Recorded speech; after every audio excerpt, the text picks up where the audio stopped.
Presiden itu boleh loh kampanye. Presiden itu boleh loh memihak.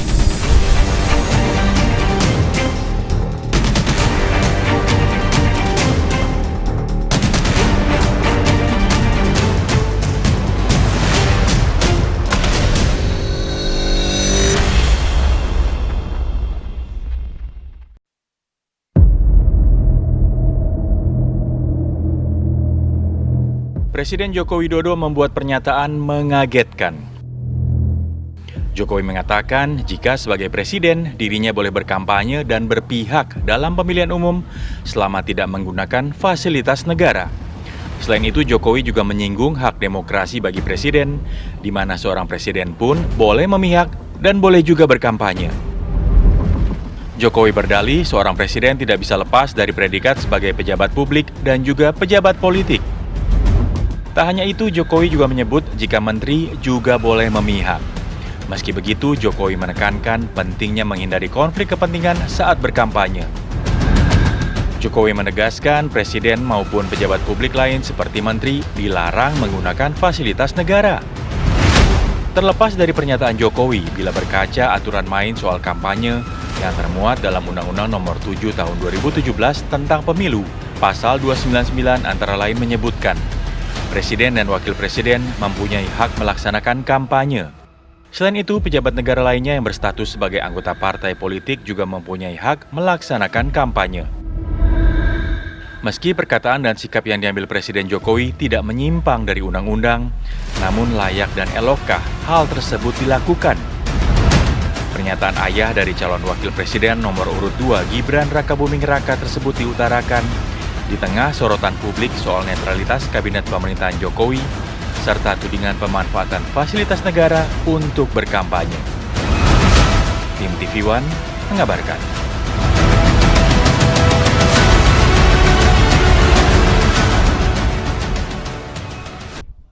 Ya, ini kan hak demokrasi, hak politik setiap orang, setiap menteri sama saja. Yang paling penting presiden itu boleh loh kampanye.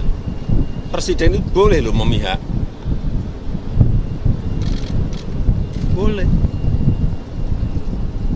Tapi yang paling penting waktu kampanye tidak boleh menggunakan fasilitas negara. Boleh, Pak. Kita ini kan pejabat publik sekaligus pejabat politik.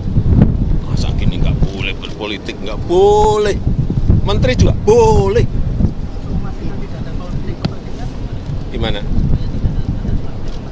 Itu saja yang mengatur itu hanya tidak boleh menggunakan fasilitas negara. Oke, kita fokus dulu soal membahas makna dari pernyataan Presiden Joko Widodo. Kita akan langsung hadirkan sudah beberapa orang narasumber yang bergabung sama kami ini merepresentasikan masing-masing pasangan calon. Kita sapa terlebih dahulu dari juru bicara Timnas Amin, Mas Pipin Sopian. Selamat pagi, Mas Pipin. Halo, Mas Terima Pipin. kasih sudah hadir. Oke, ini juga sudah hadir bersama kami. Waalaikumsalam warahmatullahi wabarakatuh. Sudah hadir juga bersama kami ada Bang Fahri Bahmid, tim hukum dan advokasi TKI Prabowo Gibran. Selamat pagi, Bang Fahri. Salam. Terima kasih sudah hadir dan juga ada Mas Imam Priyono, Wakil Direktur Representatif TPN Ganjar Mahfud. Selamat pagi, Mas Imam. Pagi, Mas Imam. teman-teman. Dan bergabung juga melalui sambungan online ada Mbak Titi Anggraini, dosen pemilu FHUI, anggota Dewan Pembina Perludem. Selamat pagi, Mbak Titi. Halo Mbak Titi, Assalamualaikum. Selamat pagi Mbak. Ya, Assalamualaikum. Waalaikumsalam warahmatullahi wabarakatuh. Mungkin kita mau ke Bang Fahri dulu ya. Ini kalau kita mendengarkan pernyataan langsung disampaikan oleh Presiden Joko Widodo bahwa Presiden ini boleh memihak, kemudian boleh berkampanye. Ini konteksnya, ini perspektif dari masing-masing pasangan calon ya, tim pasangan calon ya. Itu memang menunjukkan bahwa Presiden ingin menyampaikan ya aturannya begitu, atau sebetulnya ini menunjukkan bahwa Presiden Joko Widodo juga sudah memiliki keberpihakan terhadap paslon tertentu. Ini yang mana ini? Ya, secara sederhana sebenarnya itu Presiden itu menegaskan bahwa memang hak konstitusionalnya untuk seperti itu. Ya, jadi memang itu sesuatu yang sudah diatur sedemikian rupa dalam undang-undang pemilu itu sendiri. Kemudian yang kedua bahwa memang persoalan seperti ini telah diuji berkali-kali di Mahkamah Konstitusi. Jadi Undang-Undang 7 2017 sepanjang berkaitan dengan apakah Presiden dapat berkampanye, apakah dicuti, apakah mundur dan seterusnya, itu telah diatur sedemikian rupa dalam perangkat peraturan perundang-undangan kita. Jadi itu pun sebenarnya pada tahun 2019 itu ada sudah beberapa pihak sudah mengajukan judicial review kepada Mahkamah Konstitusi. Dan secara konstitusional MK telah memberikan tafsir bahwa itu hal yang boleh saja sepanjang tidak mengganggu jalannya atau keberlangsungan pemerintahan, tidak mengganggu urusan teknis penyelenggara negara dan pemerintahan daerah dan seterusnya. Oke, berarti menurut Bang Fahri ini bukan menunjukkan keberpihakan Presiden Jokowi terhadap paslon tertentu? Hanya menyampaikan aturan yang berlaku? Presiden mengafirmasi bahwa itu adalah alat hukum yang digunakan gitu loh. Itu adalah sesuatu yang konstitusional, sesuatu yang boleh saja, kapan saja Presiden mau gunakan. Karena memang itu hak gitu ya. Jadi hak itu tidak boleh dikurangi dalam situasi apapun. Tapi perangkat aturan ataupun perangkat etik yang dibuat itu untuk memastikan bahwa Presiden itu dapat menggunakan haknya untuk berkampanye. Persoalan dia mau kampanye di mana, di titik apa dan bagaimana, kapan seperti apa, itu urusan lain. Tapi bahwa kalau itu atribut hukumnya seperti itu gitu ya. Oke. Itu jadi demikian seperti Ya. itu. Meskipun kemudian publik juga melihat pada saat Presiden Joko Widodo menyampaikan pernyataan tersebut secara gamblang di depan awak media, di belakang Pak Prabowo, di belakang Pak Jokowi juga ada Pak Prabowo di sana. Terlebih lagi juga kita lihat pada saat bagi-bagi beras juga sempat mengacungkan simbol jari dan lain-lain gitu. Apakah kemudian kan tidak bisa dipisahkan ya antara Pak Jokowi sebagai personal yang memiliki hak politik dan juga Pak Jokowi sebagai presiden. Bagaimana kemudian publik bisa membedakan hal ini, Bang Fahri? Iya, spektrum politik kita ini kan kadang-kadang itu kan penuh dengan simbol-simbol, penuh dengan simbolisasi dan seterusnya. Dan saya kira itu hal yang generik saja, hal yang biasa saja. Oh, biasa. Negara-negara kampiun demokrasi seperti Amerika Serikat juga seperti itu. Jadi ini konsekuensi dari kita memilih sistem presidensial. Kalau konsekuensi dari kita memilih presidensial itu artinya kepala negara sebagai head of state sekaligus sebagai chief eksekutif itu nggak bisa dipisahkan. Beda dengan ketika kita pada saat pemilu tahun 55, yang mana kita menganut sistem pemerintahan parlementer. Bung Karno mengambil posisi tidak boleh berkampanye, tidak boleh memilih siapa-siapa. Bung Hatta juga demikian, dan penyelenggaraan pemerintahan diurus oleh Burhanuddin Harahap pada saat itu.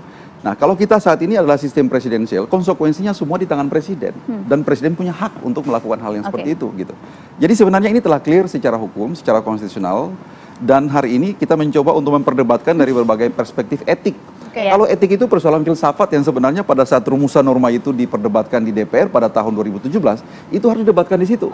Bukan sekarang ini. Nah, sampai di situ dulu mungkin Bang Fahri. Mas Imam, hal biasa katanya. Ya, monggo aja ya kalau perspektifnya kayak gitu ya. Tapi publik sudah memberikan reaksi yang berbeda. Tadi teman-teman juga yang bilang, ini publik bereaksi begitu ya. Berarti kan ada rasa ya. Dan di atas rasa tuh masih ada hati nurani gitu. Dan seringkali kita secara awam bilang bahwa etik itu core dari sebuah hukum gitu. Dan kalau dibilang biasa, ya buat kami tidak biasa karena presiden menyampaikannya di sebuah pangkalan udara, di belakangnya jenderal-jenderal berbintang. Betul ditanya wartawannya di situ, Mas Imam. Ya, tapi tetap saja presiden boleh punya pilihan diksi yang harus diucapkan.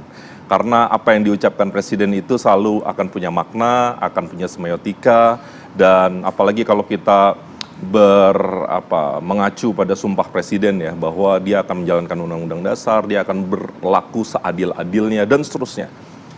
Pernah tidak misalnya kita berpikir, apabila ya amit-amit ya, ada kericuhan terkait pemilu 2024, apakah presiden masih memiliki moral yang cukup untuk menengahi semua pihak? Di saat jauh-jauh hari presiden mengambil posisi mungkin tidak gamblang, tidak verbal, tetapi posisinya cenderung ke salah satu pihak. Tentu akan menyulitkan posisi presiden sendiri. Tapi Mas Imam melihat tidak pernyataan Presiden Jokowi ini, kok Bang Fahri menyatakan ya itu kan aturannya memang seperti itu. Tapi pernyataan presiden ini menunjukkan keberpihakan presiden terhadap paslon tertentu atau seperti apa Mas Imam melihatnya konteks pernyataan ini? Orang akan punya beragam persepsi, tetapi kami terus pada posisi memberikan harapan kepada masyarakat bahwa kita harusnya punya presiden yang bisa adil. Karena kita semua dulu yang mencoblos beliau, kita semua yang juga harus menjaga beliau. Kalau mungkin beliau sekarang punya pemahaman yang berbeda, nggak ada salahnya kita terus berbicara kepada beliau.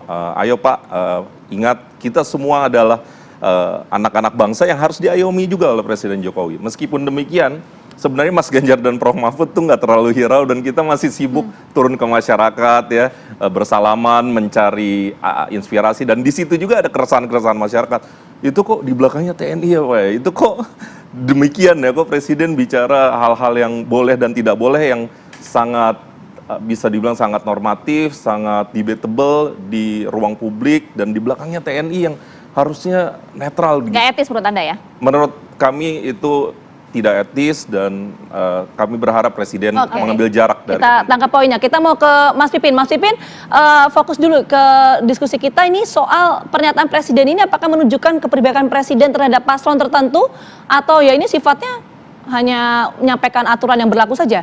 Seperti apa? Ya, siapapun mungkin pengen menang dan ingin mempertahankan kekuasaan yang dimilikinya.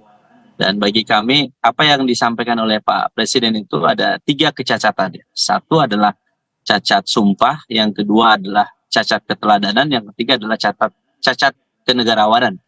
Jadi kalau kita sampaikan cacat sumpah itu, ya kalau kita hanya melihat dari undang-undang pemilu yang dibolehkan, tetapi tidak melihat bagaimana sumpah ya Presiden yang tadi disampaikan oleh Mas Imam ya, bahwa seorang presiden itu bersumpah untuk menyelenggarakan sebagai penyelenggara eksekutif yang seadil-adilnya. Jadi dari situ saja sebetulnya kalau sudah berpihak, di sini keadilan itu sudah tidak ada, rasa keadilan itu sudah tidak ada. Lapangan pertandingan itu sudah tidak datar. Jadi menurut saya disitulah cacat sumpah itu di situ, sumpah jabatan seorang presiden. Saya kira ini yang paling mutlak yang mungkin harus dibangun kesadaran bahwa saya ingin mengatakan bahwa PKS meskipun di luar pemerintahan ya, kami ingin Presiden Jokowi ini husnul khotimah kok. Jadi kita berharap bahwa sumpah ini tidak dilanggar, bahwa beliau memimpin seadil-adilnya sampai akhir. Itu yang pertama. Yang kedua adalah catat keteladanan. Jadi yang saya khawatirkan, yang kami khawatirkan adalah ini memang untuk melanggengkan politik dinasti yang memberikan rasa ketidakadilan bagi generasi muda seperti saya dan yang lainnya. Jadi bisa kita bayangkan gitu. Jadi kalau misalnya kemudian presiden punya anak yang menjadi cawapres di saat masih menjabat sebagai presiden, kemudian semua sumber daya, semua fasilitas negara diarahkan untuk mendukung anaknya. Ini akan terjadi kalau nanti gubernur ingin anaknya menjadi gubernur, maka semua juga gubernurnya kampanye untuk anaknya. Bupati juga demikian. Kepala desa juga demikian.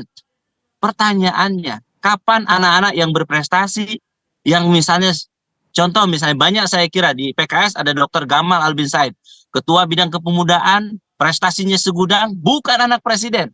Kapan anak-anak yang di luar anak yang punya hubungan biologisnya itu bisa mendapatkan posisi yang strategis kalau misalnya kita dipertontonkan oleh petinggi kita yang paling tinggi, kepala negara kita, bahwa politik dinasti ini yang akan terjadi. Yang ketiga adalah cacat terkait dengan kenegarawanan. Saya katakan ini terkait dengan bukan hanya hukum, tetapi yang harus dilihat adalah etika.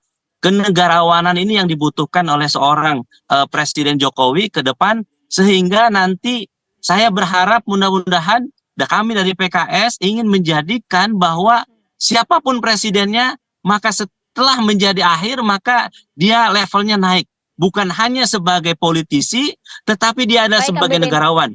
Dulu saya ingat Pak SBY memberikan kesempatan itu. Beliau bisa menempatkan posisinya ketika mau berakhir, maka kita melihat husnul khotimah. Nah tentu kita ingin akhir yang baik juga untuk Presiden Jokowi. Oke, pasti Kang Pipin. Baiklah.